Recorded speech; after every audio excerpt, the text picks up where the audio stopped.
The show is Engineer Your Life, and I'm Lungelo, KM.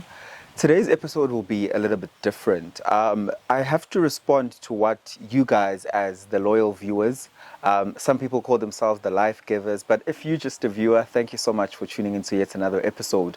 On this episode, we need to speak about the 4 or 3 or 5 moments that have been completely life-changing on Engineer Your Life.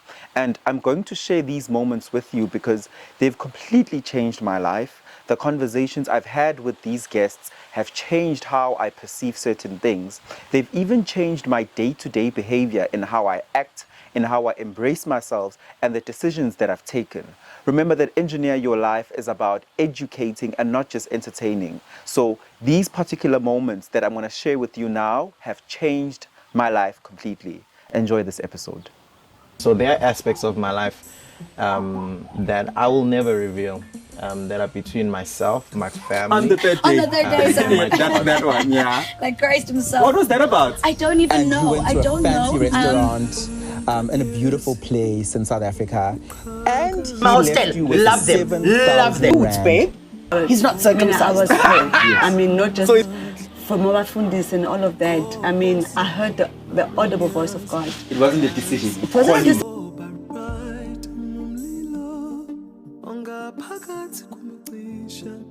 I'm going to ask something, and I need an honest answer, right?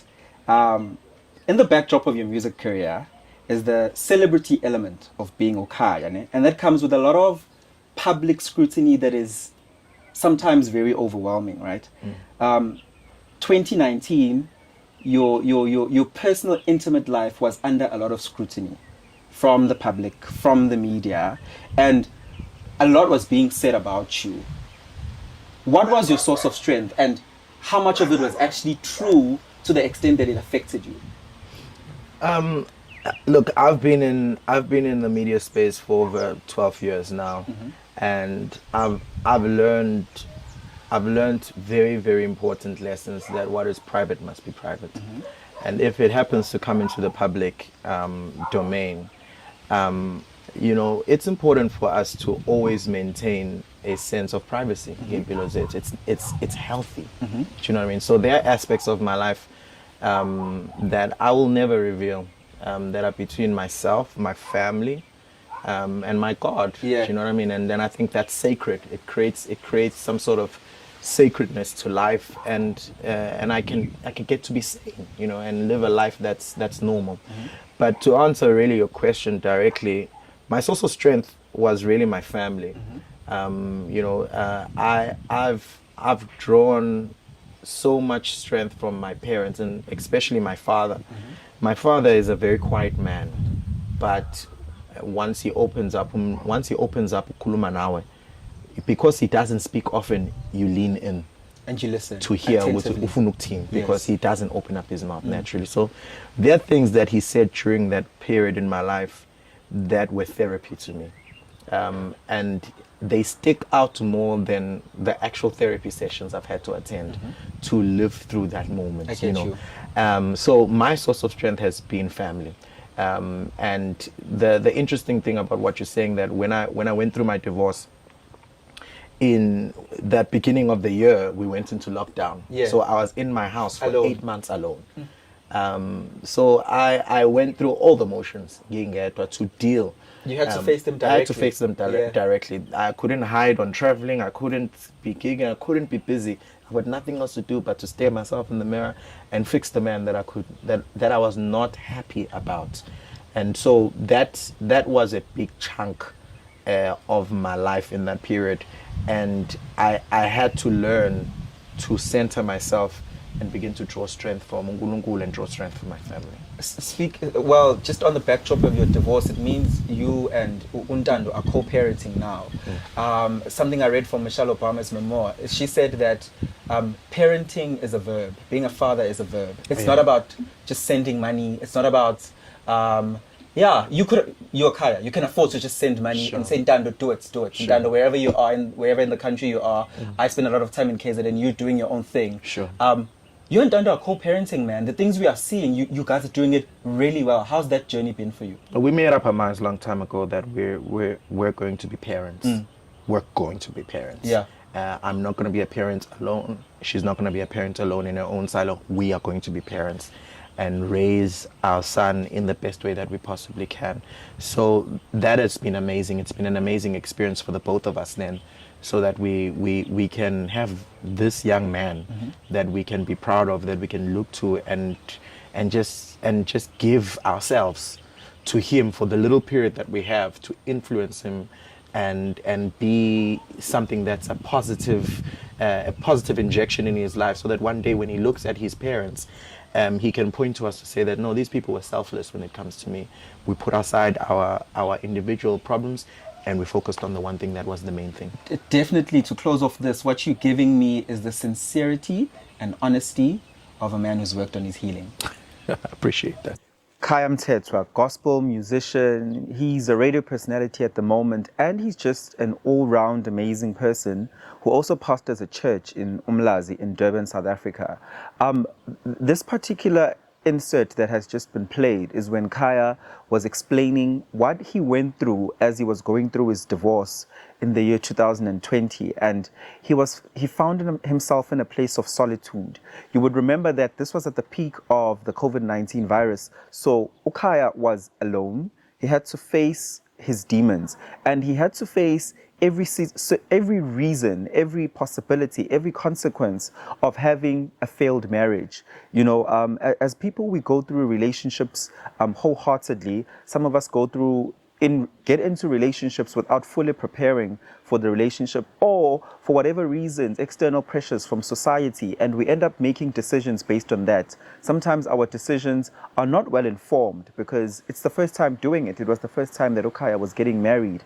But what I learned from that episode is that Khaya was able to not just dwell on the pain that came with his divorce. He was able to separate the pain from who he is. He was also able to marry the pain to who he is too, because those two exercises need to happen for you to heal. I found it inspiring that he believed in a support structure that was his parents. You know, it's so important for us to have support structures that are meaningful, for us to have support structures that bring value to our lives. So a lesson learned that support structures, finding people who are authentic to you, finding people who don't see you as either a celebrity or a moneyed person or just a person of influence to society, but see you for who you are, see you for your heart, and latching onto those people. Furthermore, I learned that the power of prayer in Khaya's instance, where he was connected to a source. Khaya, as a Christian man, as a pastor, his source is God, Jesus, and he explained that his connection to that source helped him get to a point of healing. Furthermore, because he was able to deal with things directly and not avoid things and not necessarily just use narcotics or whatever thing that is destructive to go through the healing process, he's able to co-parent with his ex-wife, his former wife, in a way that is very healthy, and a way that is very positive for his son, a way that is all about productivity. Hence, Khaya Mthethwa still remains a household name. So definitely from that episode, what I learned, what I want you to learn, and what I hope you can learn if you've never seen the episode, you can go back to the episode and see that healing as a process is possible. You just have to be intentional and focused to getting it done. We as young people are fighting a different struggle. Your struggle was for liberating people for I'd say a systematic right down to a basic need, the basic need to vote as a person. You were fighting for just to be recognized as a black person as an equal to everybody else. Absolutely. So Absolutely. right now the fight is highly economic, it's highly mental. The black people, young people, black people just want to be part of the economy and economic activity. Do you think artists of today are doing enough to be relevant to the fight of today? One of the things that I'm always averse to do is ownership. You know, believe that we are custodians of what is right. Okay. Now, I don't know whether when you speak about the youth, are you referring in particular the musicians who are in the arts, or just youth in general? Definitely, I'd say the musicians in the arts, because I want to draw a parallel between what you as musicians of that time who were in the Soweto uprising era did for us today to be able to have podcast platforms like this as a young black person, and what musicians who are the youth today are doing for the economic emancipation that is needed? You know, Lungi, again, I don't want to feel that we should consider ourselves custodians of what is correct. However, what I'm going to say is that young people need to chart their own path, number one. Young people need to realize what are the issues that are affecting them as a people, as a generation. What challenges are they faced with? They must chart a path that says we're dealing with things that affect young people on a regular basis. And our role is to highlight, to inform society about those things. Artists must always, in my view, remain a voice of consciousness. And if we cannot be a voice of consciousness, then we're losing sight of our role, how we can advance issues that affect mankind. I think of people like Mam Yvonne, I think of people like yourself, to those that are legends that we're still blessed to have them being alive. And there is longevity there. When I say longevity, you even at your peak, you've remained relevant. Even at what is not considered a social media or traditional media peak, you've remained relevant and steady and self-sufficient. What causes an artist to be steady like that? What should they have in their way of doing things? I'm reading a book at the moment. It's called A Man's Search for Meaning. Mm-hmm. If you live without a purpose, if there's no meaning that is guiding you, somewhere along the lines you're going to lose sight of who you are and what you should be. We are the next generation of musicians that took a role, but there were people before us. Miriam Makeba was 19 when she went to United Nations. My goodness. To stand up for the people. And she spoke when it was even brutal. The system was brutal. Yes. If she had come back to the country, she would have been detained, probably even killed. Absolutely. But she understood why she's making the music that she was making. And she was called up to the United Nations to speak against apartheid. There was Hugh Masekela, the same story. There was Jonas Gwangwa, who even went to become a soldier. He joined MK. So we learned from them, right? But like I said earlier on, we were influenced by what was happening around us. Now, that in itself, because we had developed a sense of consciousness that says you have a purpose, you have to find your meaning as a human being, not only in terms of material value.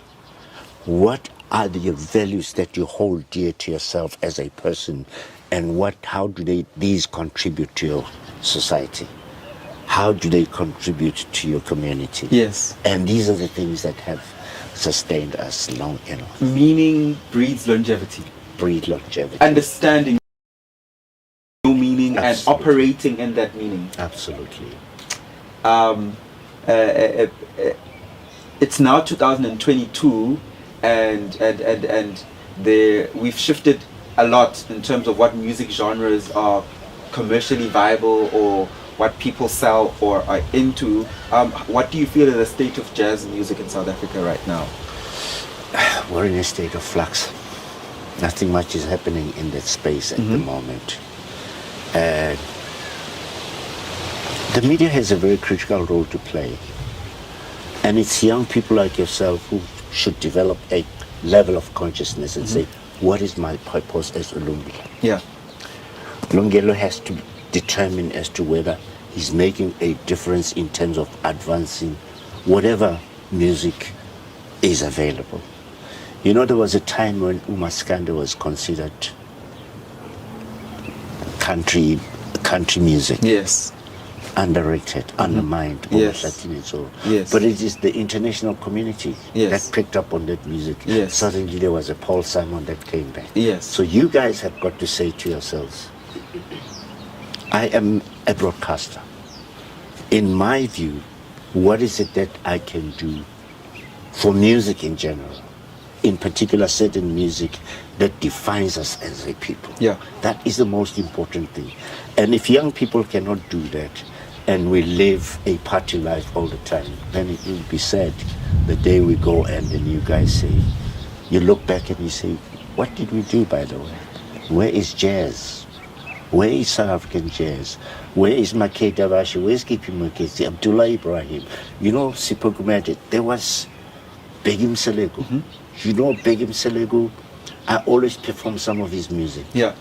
And I say, I have to tell the story about Ubeg. Begi came from Clement? I think Wamash. You know, Chesterville. Begi grew up in Chesterville and became one of the most respected jazz musicians around the world. Right at the top with the best of jazz that you can think of. And he came home euphoric that we're free now. He can do what he thinks he should be doing in Yes. jazz. What was very sad, people were not ready for Ubegi. Begi went back to England to die. How do you like that? Hey. Because South Africans never embraced him Yes. to say, And see his wow, value. you know, educate young people about this giant of musician. There were many of them. There was Sipho Kumete, there was Themba Mkhize, there was Themba Mgwena in Johannesburg, who's an amazing guitarist. The list is endless. But we have not actually, we're not saying young people should not play amapiano.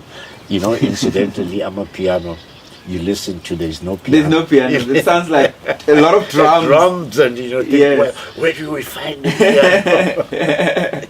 But it's nice dance music. It's, Definitely. But there are young people who've still tried to keep, I'd say, a jazz element or an Afro soul element per se, because maybe Afro soul is more commercialized than jazz. And who are those young people when you listen to the music, you're like, oh, this is keeping to the essence of what we love and what we've made and what I've made in my lifetime? Is there a young person whose music you listen to and you're like, that's amazing? well, I don't know when you ask how young. Okay. It's very important for me to be able to determine how young we, you know. Feel free across the spectrum. For me, I listen to people like Tandi Somazwai. Yes. Simpiwe Dana. Yes. You know. Nazi? Nazi. Yes. Yes. Nazi. I listen to. There's a new lady, Zoe Moticha. Have Oh, you heard her music? Zoe. Yes, I performed with her. Oh, that is Yes, amazing. I've That performed is, with I wish Zoe. I was there. Yeah, we did an amazing concert at the State Theatre. Okay. Amazing singer. Yes, yes. You know, there's Amy Faku. Yes, Amifaku. Yes, Amy yes. Faku, She's and- transitioning into being a house vocalist, but at the core, she is soul. So yes. Yeah. And you know, one of the questions you asked earlier on was about longevity. I've always tried to advise young people and say, make music because you are honest about what you do. Yes. Not about the Trending thing. material benefits, you know, because you've made a hit now. You're striving to continue on the trajectory. Because somewhere along the line you get caught up. Yes. Because you're caught up in this space where you think, I want the next hit. I want the next hit. Caught up And in the then you- fame as well. Yes. And then you lose sight of your purpose, the meaning of the music that you make. And as you go along, you get trapped in that. And when it doesn't happen, you become dejected. And you lose confidence and hope in oneself. I've always made music, and I've always believed that I make music because I make music that I believe in. You know, in 1996, I recorded a track called Tababusi. Yes. Nobody knew what Tababusi was. And suddenly today, it is a song that everybody plays. Everyone plays that song. 1996. Because I believed that I was advancing. I wasn't making it because I thought it was going to be a hit. It was my creativity, my creative senses that said, I want to make music like this. And yeah, No, that's but longevity. because those things make me who I am, and I'm able to implement those things and get effective results.